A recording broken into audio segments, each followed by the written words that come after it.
नमस्कार, स्वागत है आपका। आप देख रहे हैं हमारा छत्तीसगढ़। मैं हूं आपके साथ अनाया शर्मा। आगाज करेंगे बुलेटिन का।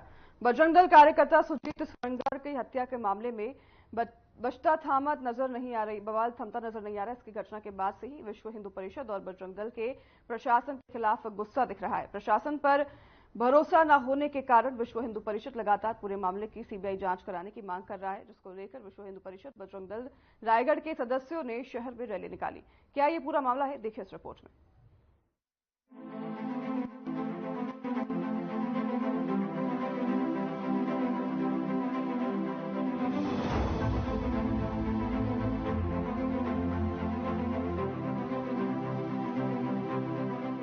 छत्तीसगढ़ के बलरामपुर में 27 मई को बजरंग दल कार्यकर्ताओं की जघन्य हत्या के पीछे के अपराधियों की गिरफ्तारी की मांग और पूरे मामले की सीबीआई जांच को लेकर विश्व हिंदू परिषद और बजरंग दल आग बबूला है।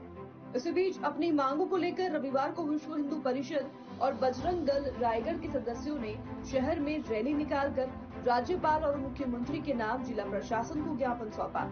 बताने की बाइक रैली कॉन्वेंट स्कूल से कलेक्टर कार्यालय तक निकली और जिसमें भारी संख्या में कार्यकर्ता मौजूद रहे। हिंदू परिषद और बजरंग दल का कहना है कि कार्यकर्ताओं की हत्या के मामले की जांच जब सीबीआई से कराई जाएगी तब ही मृतक को इंसाफ मिल पाएगा। साथ ही मृतक के परिवार की सहायता हेतु 1 करोड़ राशि प्रदान की भी मांग की गई है। यही नहीं, मामले की जांच के उपरांत जो भी पुलिस अधिकारी दोषी पाए जाते हैं उनको बर्खास्त करने की मांग की गई है। बलरामपुर जिला में जिला सह संयोजक श्री सुजीत सोनी जी की हत्या हुई, जो कि विधर्मियों द्वारा किया गया एक कुकृत्य है। उनके ऊपर विधर्मियों के ऊपर कार्रवाई करने हेतु बजरंग दल उग्र रूप से आज ज्ञापन सौंपा है। आगे भविष्य में ऐसा न हो और एवं अपराधियों पर कड़ी से कड़ी कार्रवाई हो, इसकी कलेक्टर महोदय से प्रार्थना है। कार्रवाई नहीं होने की स्थिति में क्या?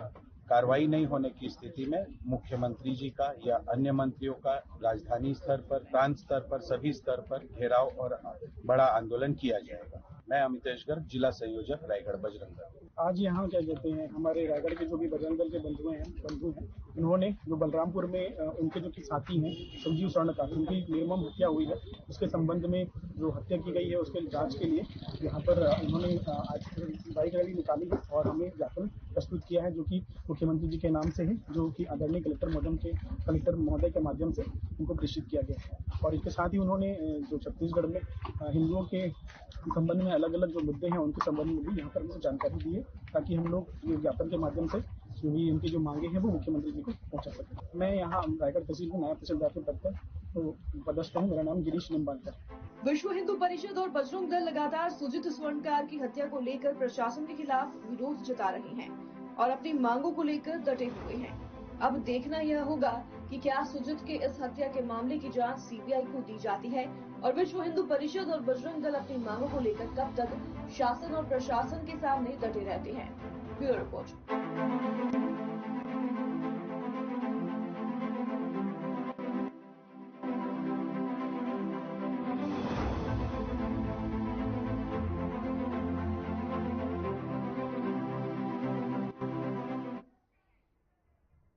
रायगढ़ विधायक और छत्तीसगढ़ के यूथ आइकन के नाम से प्रसिद्ध प्रदेश के वित्त मंत्री ओपी चौधरी का आज जन्मदिन है। इस मौके पर मंत्री ओपी चौधरी ने मोदी लहर को मोदी सुनामी बता दिया। वहीं बीजेपी कार्यकर्ता ओपी चौधरी ने निवास पर उपस्थित हुए और इस दौरान उन्हें बधाई भी दी।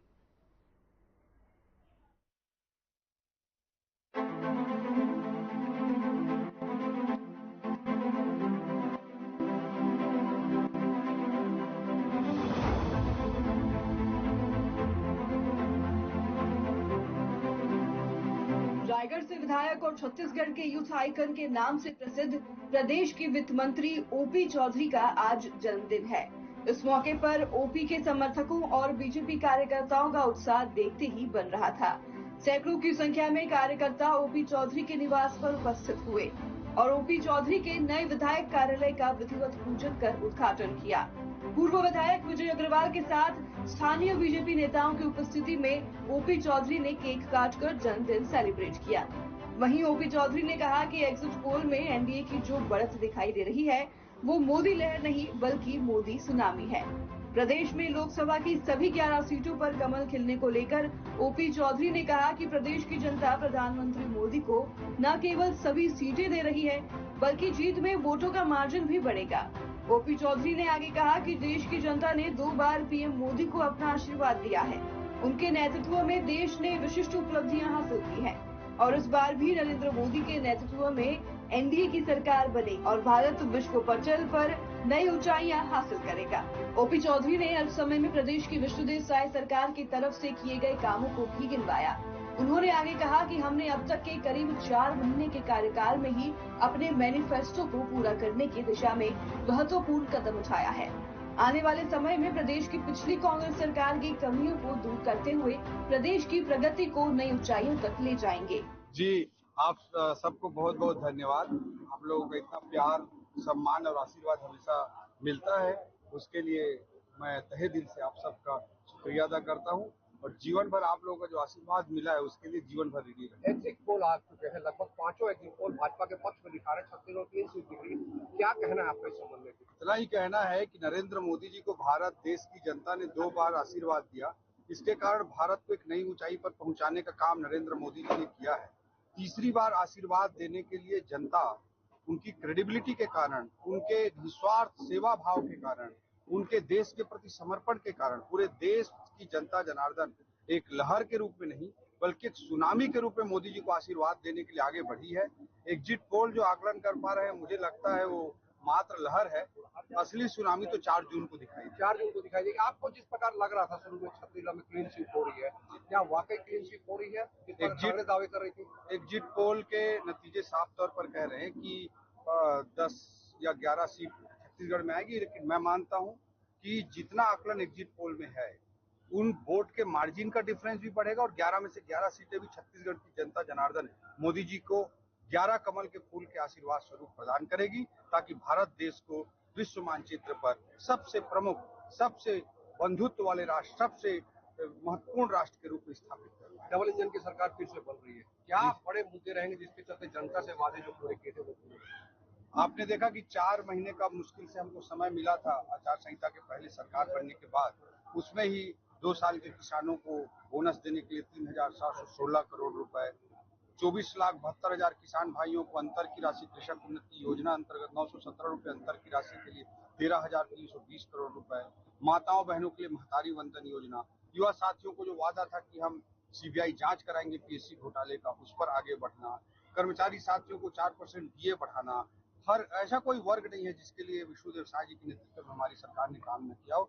हम सब लोगों ने बहुत समर्पण के साथ काम किया और उसके और बेहतर परिणाम आने वाले समय में मोदी जी के मार्गदर्शन में, मोदी जी के ताकत से और हमको ऊर्जा मिली। बिजली को लेकर भूपेश बघेल ने फिर से ट्वीट किया, शायद सरकार को गिरा है और राशि बढ़ गई लगभग 20%। भूपेश बघेल जी ने पिछले 5 साल में बिजली के इंफ्रास्ट्रक्चर, जो बिजली के वितरण के लिए जो इंफ्रास्ट्रक्चर जरूरी होता है, सब स्टेशन जरूरी होता है, ट्रांसफार्मर जरूरी होते हैं, उन सब को एक भी बनाने का काम नहीं किया।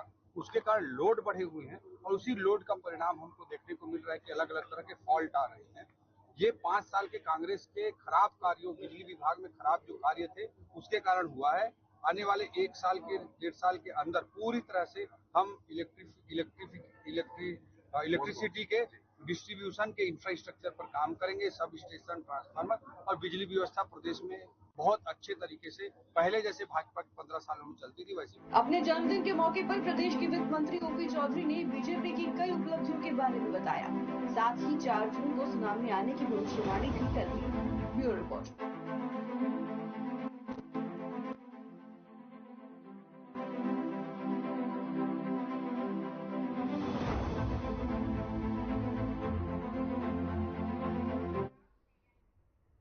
बजरंग दल के कार्यकर्ता सुधीर की बलरामपुर में हुई हत्या का मामला अब तूल पकड़ता जा रहा है। हिंदूवादी संगठनों में इस घटना को लेकर नाराजगी दिख रही है। हत्या को लेकर भिलाई में विश्व हिंदू परिषद ने मीडिया को संबोधित करते हुए सुजीत स्वर्णकर की हत्या की सीबीआई जांच की मांग की है। क्या ये पूरा मामला है, देखिए इस रिपोर्ट में।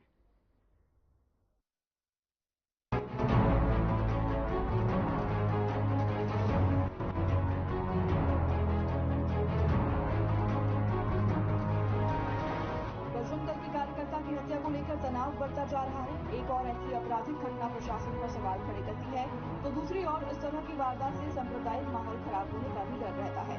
बजरंग दल कार्यकर्ता की हत्या मामले में अब तक पुलिस के हाथ खाली है। आपको बता दें कि 27 मई को सुजीत स्वर्णकार का शव जंगल में मिला था, जिसके शरीर में पैर और जांघ पर धारदार हथियार से वार करने के निशान थे, जिसको लेकर विश्व हिंदू परिषद ने प्रेस वार्ता कर आरोप लगाया कि बजरंग दल संयोजक की हत्या एक गहरी साजिश का परिणाम है।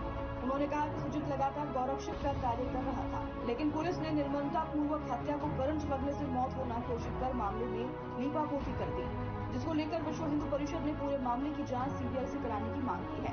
इस घटनाक्रम के चलते विश्व हिंदू परिषद में भारी रोष है। गौरतलब है कि जिस प्रकार से इस घटना को अंजाम दिया गया और शासन प्रशासन के रूप में लापरवाही करना कतई भी सही नहीं होगा। विषय कुछ तो आप लोगों के नॉलेज में होगा कि बलरामपुर में हमारे सुजीत भाई थे, वहाँ के जिला सह संयोजक बजरंग दल के। 27 मई को उनकी बड़ी निर्मम हत्या की गई। मतलब हत्या ऐसे हुई कि एक तो होता है कि किसी को मार देना और एक तड़पा तड़पा के मारना, हड्डी तोड़ देना, हाथ काट देना, पाँव पे जख्म देना, फिर उसके बाद भी ना मरे तो फिर उसको पीट पीट के मारना। मतलब उस तरीके से हत्या की गई। और इस तरीके की हत्या करने का जो तरीका है आप जानते हैं कहाँ होता है, क्या है, नहीं है। लड़का क्या है कि बहुत सालों से गौरक्षक था, चूंकि बलरामपुर बॉर्डर क्षेत्र है और वहाँ पे क्या गाय तस्करी और कई तरह की तस्करी वहाँ पे आम है। और ये इस विषय को बड़े जोर शोर से उठाता था लड़का। और अभी उसको ऐसा लगा कि भाजपा सरकार आई है तो अब थोड़ा और एक्टिव होना चाहिए, तो एक्टिव था। लेकिन 27 मई को उसकी हत्या कर दी गई। और उसके बाद प्रशासन की जो बेरुखी है, उदासीनता है, मतलब इस विषय को लेके, मतलब जो लोग दोषी हैं उन पर कार्रवाई नहीं हो रही है, तरीके से अरेस्ट नहीं हो रही है, और वहाँ के सरकार के जो मंत्रीगण हैं उनका भी तरीके से सपोर्ट नहीं मिल रहा है। तो ये संज्ञान विश्व हिंदू परिषद बजरंग दल ले रहा है कि भाई ऐसा क्यों हो रहा है। और हम ये चाह रहे हैं कि प्रशासन जो है जागे और इस विषय को बड़ी गंभीरता से ले और आगे ऐसा कहीं ना हो इसकी चेष्टा करे। और इसमें जो भी दोषी हैं उनको तत्काल पकड़ा जाए। प्रशासन के अंतर्गत अगर कोई दोषी है तो जांच कमेटी बैठे, सीबीआई को जाए और जो भी दोषी उसमें निकले उन पर तत्काल कार्रवाई हो। और जो परिवार है उनको कम से कम तुरंत में तत्काल में 1 करोड़ की सहायता राशि दी जाए। ये सारा विषय हम लोगों ने आज प्रेस वार्ता में लिया। क्योंकि पुलिस का एक बयान आया था कि करंट लगने से मौत हुई है। नहीं, पहले वो तो पंचनामा में और पोस्टमार्टम में आ गया विषय पूरा कि उसको कैसे कैसे मारा गया है, वो गलत है। वो पर आज 5 से 6 दिन, आज 6वां दिन है और अभी किसी प्रकार अभी भी पुलिस का हाथ खाली है। अगर किसी प्रकार की कोई कार्रवाई नहीं होती तो फिर विश्व हिंदू परिषद बजरंग दल का क्या रुख रहेगा? विश्व हिंदू परिषद बजरंग दल ने लगभग प्रदेश स्तर पे, हर जिले स्तर पे प्रशासन को चेता दिया है, अपने तरीके से धमकी भी दे दी है, समझा भी दिया है कि आप इसको संज्ञान में लें और तुरंत कार्रवाई करें और इसमें इमीडिएट अरेस्ट होनी चाहिए। उसके बाद भी अगर ऐसा नहीं होता है तो हम लोग इसका बहुत उग्र आंदोलन करने वाले हैं। सिर्फ प्रांत स्तर पे नहीं, हो सकता है ये भारतीय स्तर पे, ये केंद्रीय स्तर पर ये बात बहुत पुरजोर तरीके से उठाई जाए। आपका परिचय? मैं विश्व हिंदू परिषद बजरंग दल का जिला अध्यक्ष मनीष गुजराल। हत्या की इस तरह की वारदात सबसे पहले तो प्रशासन पर सवाल उठाती है और जिस तरह का यह मामला सामने आ रहा है उससे लग रहा है कि शासन प्रशासन दोनों ने ही लापरवाही दिखाई है।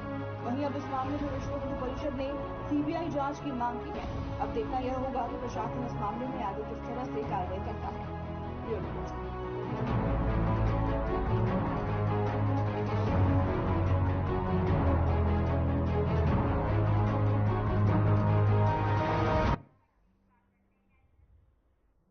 चोर भी कई तरह के होते हैं, कई छोटे मोटे तो कई शातिर होते हैं जो सालों साल पुलिस की गिरफ्त में नहीं आ पाते, या यूं कह ले कि पुलिस उन्हें पकड़ने में असफल रहती है। लेकिन कानून के हाथ इतने लंबे होते हैं कि आज तक कोई भी उनसे नहीं बच पाया है।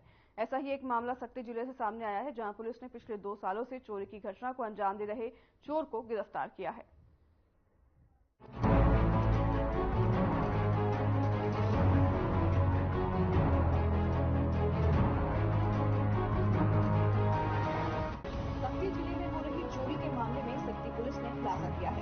आरोपी को पकड़ने में सक्ती पुलिस को सफलता मिली है। आरोपी ने पिछले 2 सालों से पुलिस को परेशान कर रखा था। पकड़ा गया आरोपी पिछले 2 सालों में सक्ती में 8 जगहों पर चोरी कर चुका है। आरोपी के कब्जे से पुलिस को करीब 2.5 लाख के सामान, जिसमें की 2 बाइक, घरेलू सामान और 2 मोबाइल और चांदी के सिक्के बरामद हुए हैं। पुलिस की पूछताछ में आरोपी ने कई चौंकाने वाले खुलासे किए हैं। पुलिस ने बताया कि आरोपी को पकड़ना उनके लिए चैलेंज था, क्योंकि शहर में लगातार चोरी की शिकायतें आ रही थी।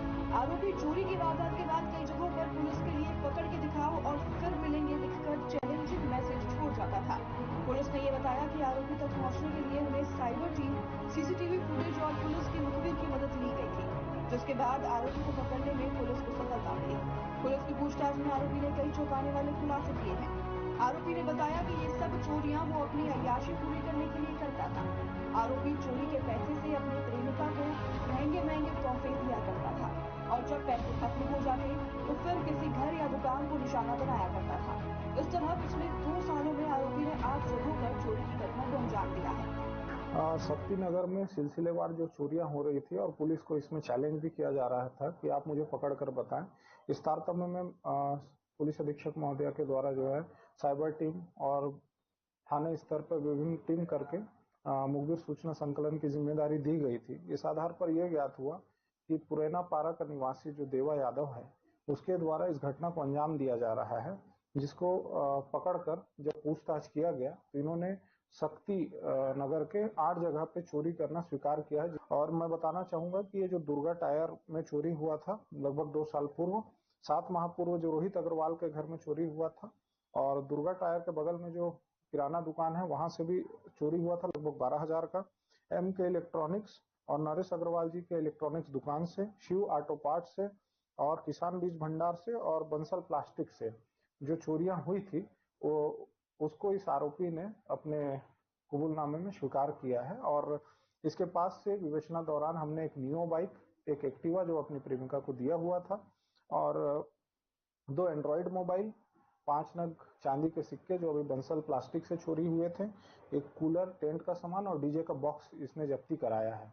और आपको ये भी बताना चाहूंगा कि ये जो इसका मॉडस ऑपरेंडी इस प्रकार से होता था कि जब ये मुख्य मार्गों का प्रयोग ना करके खेत के रास्ते ही ऐसे मकानों को चुनता था जहां पे अंधेरा हो, और ऐसी जगह पर जहां से हमको सीसीटीवी कलेक्ट हुए थे उस आधार पर इसकी पहचान की गई थी। और इसने ये स्वीकार किया है कि ये जितने भी पैसे चोरी के अपने पास रखता था उसको अपने प्रेमिका, अपने दोस्तों के साथ मिलकर अय्याशी में या फिर पार्टी करने के नाम पर इसे खर्च कर देता था। विधिवत कार्रवाई करके इसके विरुद्ध जो अपराध पंजीबद्ध थे उस अधीन माननीय न्यायालय से पेश किया गया है। पुलिस के लिए भी एक चैलेंज था, कुछ जगहों पर एक लिख के आता था, लेख क्या था? हाँ, देखिए, पुलिस को इसने चैलेंज किया था कई जगह चोरी, जहां ये स्वीकार किया है उन जगहों पर जो इसने लिखा था कि मुझे पकड़ नहीं सकते या फिर मिलेंगे, जब इसका पैसा खत्म होता था उसके बाद ये अगला टारगेट फिक्स करता था।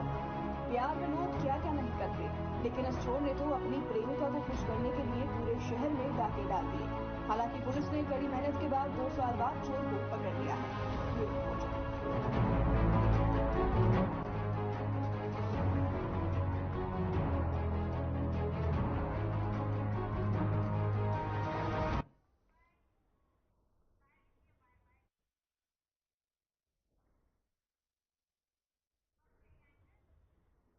कलेक्टर अवनीश शरण और एसपी रजनीश सिंह ने मतगणना स्थल कोनी से राजनीतिक दलों, प्रत्याशियों और उनके मतदान अभिवक्ताओं की बैठक ली, और जिसमें कि उन्होंने चुनाव आयोग की मतगणना के संबंध में जारी दिशा निर्देश से अवगत कराया और साथ ही उन्होंने मतगणना स्थल का अवलोकन कराकर दी गई व्यवस्थाओं की जानकारी भी दी। गौरतलब है कि 4 जून को 8 बजे से मतगणना का कार्य शुरू होगा।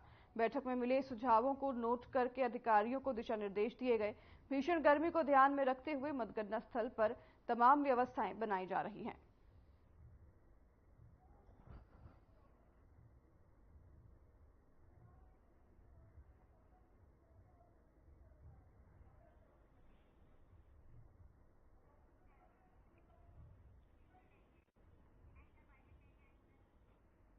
एग्जिट पोल को लेकर बीजेपी के प्रदेश अध्यक्ष किरण सिंह देव का बयान सामने आया है। बयान देते हुए उन्होंने कहा कि एग्जिट पोल के सामने आए अनुमानों को उन्होंने बीजेपी के लिए उत्साहजनक बताया है और उन्होंने कहा कि ये अनुमान किया है। तो वहीं बीजेपी के प्रदेश अध्यक्ष किरण सिंह देव ने कहा कि बीजेपी अपने लक्ष्य अब की बार 400 पार को हासिल करके प्रधानमंत्री नरेंद्र मोदी के नेतृत्व में लगातार तीसरी बार एनडीए की एक सशक्त सरकार के साथ सत्ता में लौटेगी। के 7वें चरण के चुनाव के मतदान के बाद चुनाव की ये प्रक्रिया संपन्न हो चुकी है और आज शाम से ही एग्जिट पोल जिस ओर इंगित कर रहा है और इस देश में जब 4 तारीख को लोकसभा चुनाव के परिणाम घोषित होंगे निश्चित रूप से और फिर इस बार मोदी सरकार और अब की बार 400 पार। उसी तरीके से छत्तीसगढ़ में भी 11 की 11 लोकसभा सीट भारतीय जनता पार्टी जीतकर और आदरणीय प्रधानमंत्री मोदी जी को और राष्ट्रीय अध्यक्ष जी को भेंट स्वरूप प्रदान करेगी। छत्तीसगढ़ की जनता का मैं बहुत बहुत अभिनंदन करता हूं। सभी देश की जनता को मोदी जी के ऊपर विश्वास प्रकट करने के लिए बहुत बहुत धन्यवाद, बहुत बहुत बधाई।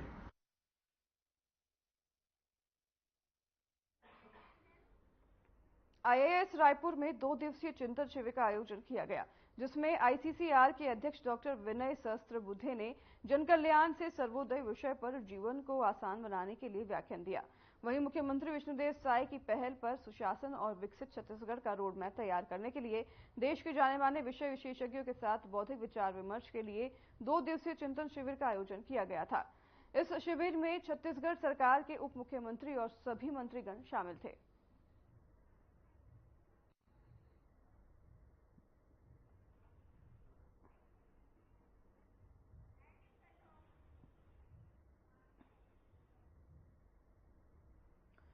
आईआईएम रायपुर में चिंतन शिविर का आयोजन किया गया। इस दौरान सभी मंत्रीगण भी मौजूद थे। यहां पर शिविर में उप मुख्यमंत्री भी मौजूद थे। आईसीसीआर के अध्यक्ष ने इस पूरे कार्यक्रम में व्याख्यान दिया। आईआईएम रायपुर की ये तस्वीरें हैं जहां पर चिंतन शिविर का आयोजन किया गया। उप मुख्यमंत्री के साथ तमाम मंत्रीगण मौजूद रहे।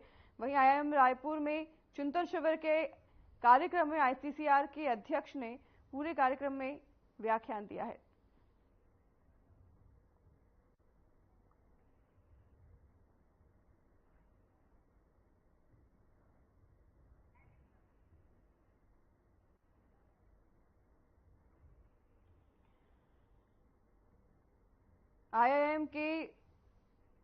आईआईएम में ये शिविर आयोजन किया गया।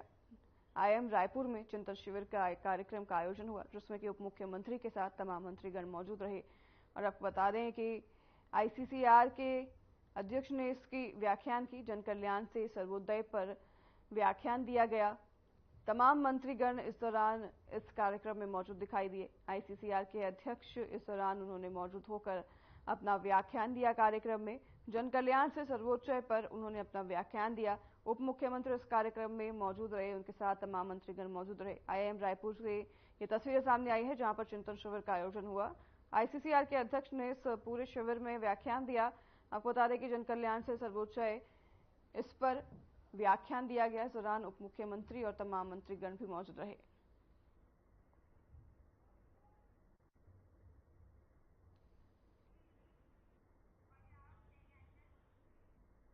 नीति आयोग के पूर्व सीईओ और G20 के शेरपा अमिताभ कांत नालंदा पुस्तकालय और कला केंद्र का निरीक्षण करने पहुंचे। अमिताभ कांत ने अनुकूल वातावरण में युवाओं को अध्ययन करते देख खुशी जाहिर की और जिला प्रशासन की प्रशंसा की। अमिताभ कांत को कलेक्टर डॉक्टर गौरव कुमार सिंह ने बताया कि G+2 तल का परिसर पूर्ण रूप से वातानुकूलित है, जो कि 7 दिन और 24 घंटे खुला होता है। साथ ही तक्षशिला रीडिंग जोन भी विकसित किया गया है, जहां पर बड़ी संख्या में युवा अध्ययन करते हैं।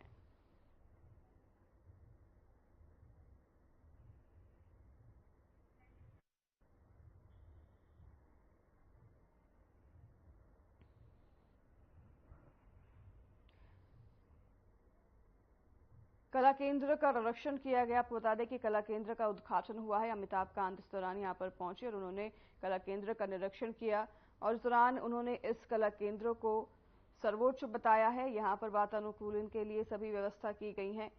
सभी के अध्ययन के लिए इससे सर्वोच्च बताया गया है। नीति आयोग के पूर्व सीईओ यहां पर पहुंचे थे अमिताभ कांत, जिन्होंने इस कला केंद्र की सराहना की है और उसका निरीक्षण किया है।